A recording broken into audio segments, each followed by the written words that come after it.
25 এর বর্গ নির্ণয় করতে হবে সূত্রের সাহায্যে। সুতরাং 25 square equal to 20 plus 5 whole square equal to 20কে এ এবং 5কে বি ধরে A plus B whole square square plus 2 A B plus B square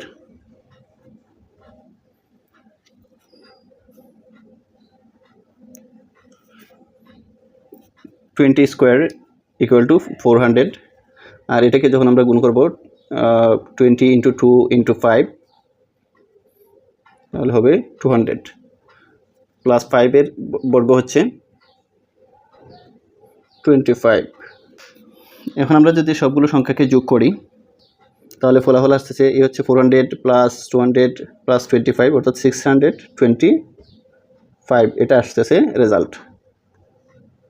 ঠিক আছে, এই ধরনের সংখ্যাকে আমরা যখন বর্গ নির্ণয় করতে যাব তখন এই সংখ্যাটাকে প্রথমে দুটো অংশে ভাগ করে নিব যাতে সংখ্যার মানের কোনো পরিবর্তন না হয়। এমনভাবে ভাগ করে নিব যাতে সংখ্যাটা হয়তো এ প্লাস বি হোল স্কোয়ারের সূত্রের মধ্যে পড়ে অথবা এ মাইনাস বি হোল স্কোয়ারের সূত্রের মধ্যে পড়ে। ঠিক আছে, তো সকলে ভালো থাকবেন। আর যদি আজকের এই অঙ্কটি আপনাদের উপকারে এসে থাকে তাহলে আমার এই ফেসবুক পেজটি ফলো দিয়ে সাথে থাকবেন। ধন্যবাদ।